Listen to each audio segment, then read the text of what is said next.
नमस्कार शेतकरी मित्रांनो, मी दीपक जाधव, नाशिक. महाराष्ट्र राज्य हवामान साक्षरता अभियानात सर्वांचे स्वागत. आज 17 जून 2026. तर बघा, अनेक लोकांनी कमेंट केल्या होत्या किंवा सांगितलं देखील होतं की भाऊ, ज्या वर्षी कुंभमेळा असतो, ज्या वर्षी अधिक मास असतो, त्यावेळी दुष्काळ पडतो. म्हणून मी मागील डेटा 150 वर्षाचा डेटा शोधला आणि त्या आधारे एक व्हिडिओ बनवला. तो तुम्ही माझ्या युट्यूब चॅनलला टाकलाय, तो पाहून घ्या.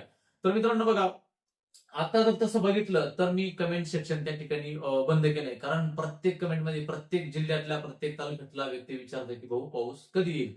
तर प्रत्येकाला उत्तर देणं इतकं काही शक्य होत नाही. तर सविस्तर अंदाज दिलेले असतात आणि ते शास्त्रीय पद्धतीने दिलेले असतात. आता मी बऱ्याच सोशल मीडियावरती अनेक हवामान अंदाजकांच्या त्या ठिकाणी कमेंट वाचल्या.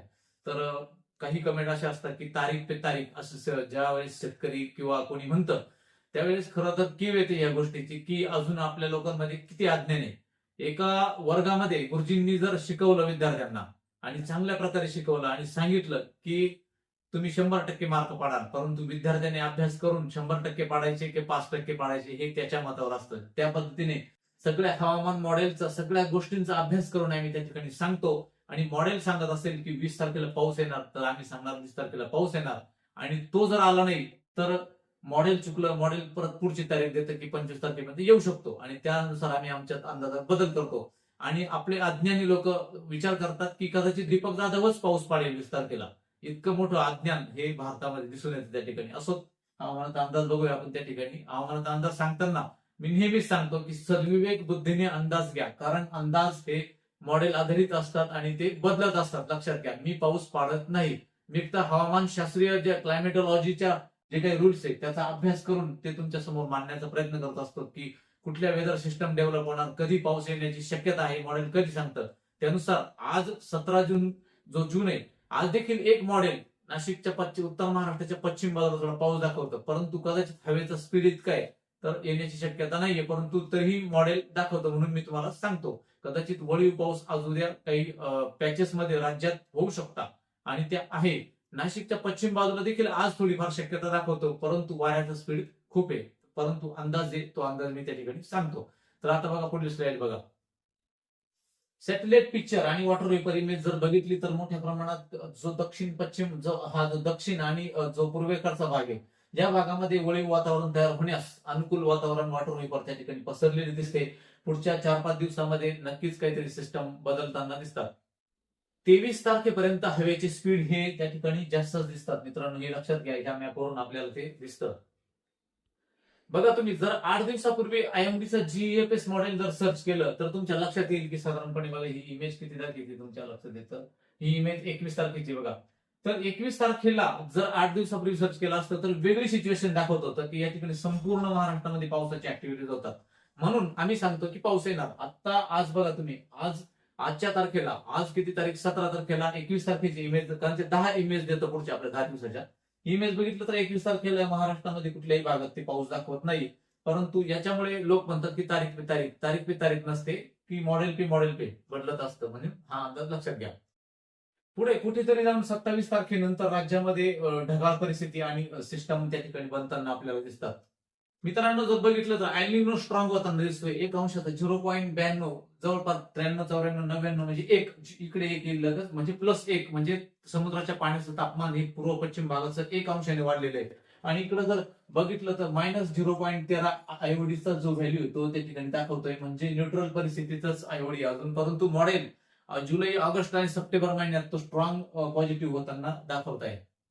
16 तारखेला मान्सून तर ऑनसेट झाला होता अंदमानमध्ये, त्यानंतर तो भारतात आला. परंतु भारतात आल्यानंतर बघा, जर बघितलं तर आतापर्यंत ज्या काही नॉर्मल त्यांनी जे सांगितलं होतं त्याच्यापैकी 31% म्हणजे 31 पॉईंट म्हणजे जवळपास 33% पाऊस हा भारतात कमी झालेला आहे. त्याच्यात महाराष्ट्रामध्ये तो अगदी 10% पाऊस झालेला आहे फक्त. तर महाराष्ट्रात बघा, संपूर्ण महाराष्ट्रामध्ये पाऊस हा डिफिशियंट दिसतो, म्हणजे कमी दिसतो. कारण आतापर्यंत महाराष्ट्रामध्ये पॅचेसमध्ये पाऊस हा झालेला आहे, पूर्ण भागात पाऊस झालेला नाहीये.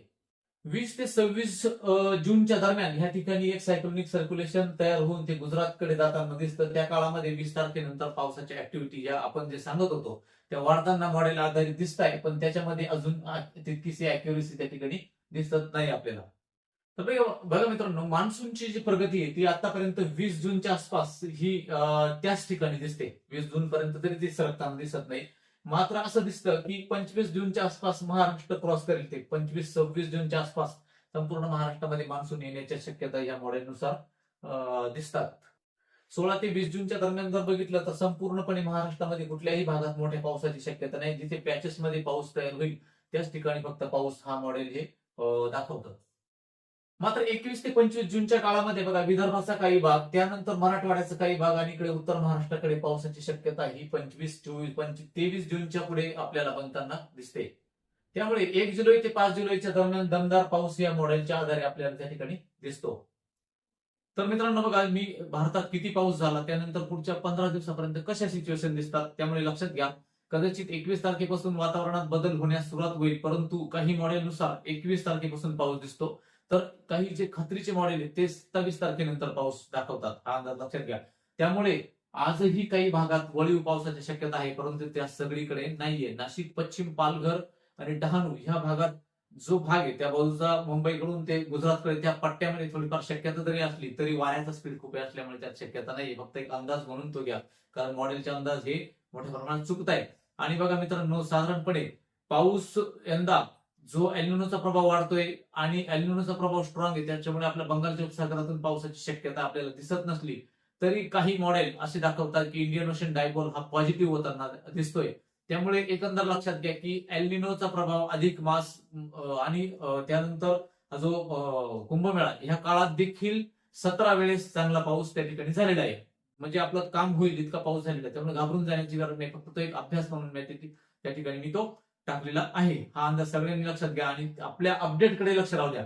त्याच्यामुळे बघा, मी जे सांगतो काय नवीन नवीन लेटेस्ट अपडेट येते, ह्या अपडेटकडे सर्वांनी लक्ष राहू द्या. आणि जर हा हवामान अंदाज आवडला तर चॅनलला सबस्क्राईब करा आणि शेतकऱ्यांना पाठवा. शेतकऱ्यांपर्यंत खरी माहिती जावी हा त्या ठिकाणी उद्देश असतो. त्यामुळे जसं मॉडेल सांगेल तसं मला सांगण्याचा प्रयत्न असतो. त्यामुळे आपली तारीख पे तारीख नसते. धन्यवाद.